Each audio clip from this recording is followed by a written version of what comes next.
8वें दिन राहुल गांधी का काफिला लगभग 2 घंटे की देरी से मधुबनी पहुंचा। इस दौरान महागठबंधन के हजारों कार्यकर्ता अपने अपने दल के झंडे लेकर मौजूद रहे। इस दौरान राहुल गांधी ने वोट चोरी के मुद्दे पर भाजपा को घेरा।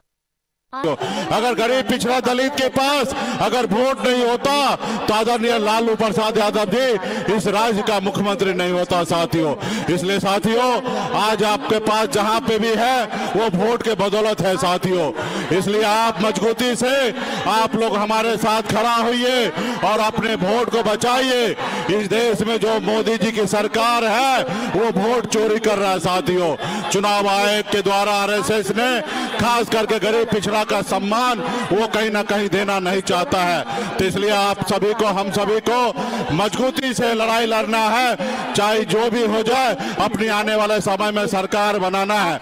ये मोदी जी जो है वो वोट चोरी कर कर तो महाराष्ट्र में सरकार बनाए और बिहार में भी चाहते हैं कि हम बिहार में सरकार बनाएंगे, लेकिन हम लोग ऐसा होने नहीं देंगे। तमाम हमारे बिहार के जितने भी मतदाता हैं आप सबसे आग्रह करते हैं कि आप लोग मजबूती से महागठबंधन के साथ दीजिए, इंडिया गठबंधन को दीजिए, अपनी सरकार बनाइए और निश्चित तौर पे सामाजिक न्याय जो है वो मजबूत होगा साथियों। बहुत बहुत धन्यवाद। सम्मानित जनतागण, अब आपके बीच सम्मानित सीपीआई-एमएल के राष्ट्रीय नेता और गरीबों के लड़ाई लड़ने वाले सम्मानित दीपांकर भट्टाचार्य जी से निवेदन करते हैं कि ये सभा को संबोधित करें।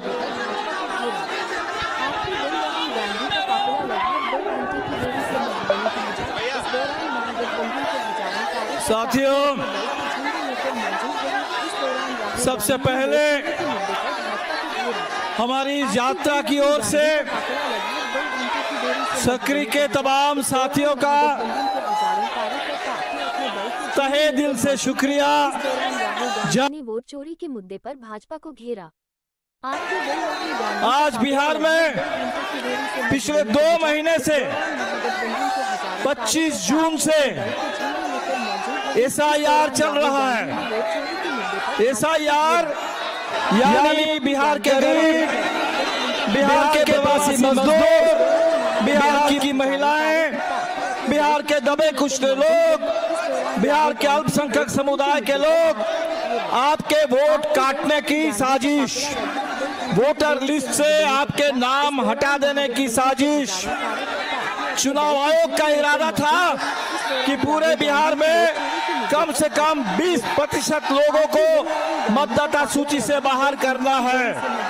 तो एक तरफ वोटर लिस्ट से नाम काटने का अभियान चल रहा है, लेकिन दूसरी तरफ बिहार ने दिखा दिया कि अगर चुनाव आयोग हमारे ऊपर एसआईआर का हमला कर सकता है तो अब बिहार से ऐसे जन आंदोलन का झंझावात खड़ा कर सकते हैं जो सिर्फ बिहार नहीं पूरे हिंदुस्तान से वोट चोरों को गद्दी से बेदखल करने की ताकत रखता है बिहार का ये आंदोलन।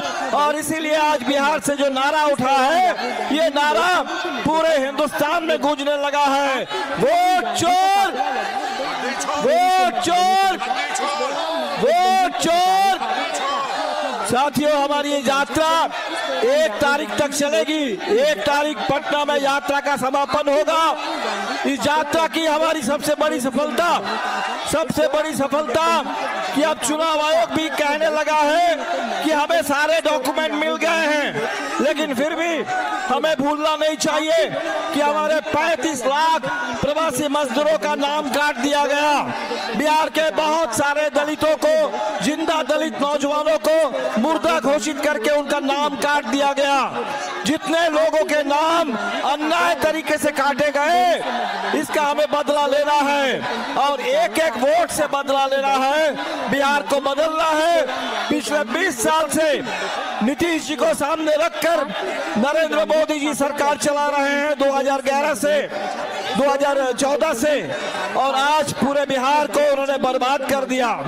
तो इस बर्बादी के लिए जिम्मेदार बिहार के साथ गद्दारी करने वाले बिहार को गरीब बनाने वाले, बिहार को कर्ज में डुबोने वाले और पूरे बिहार में अपराधियों का राज कायम करने वाले इन ताकतों को अब बेदखल करना है।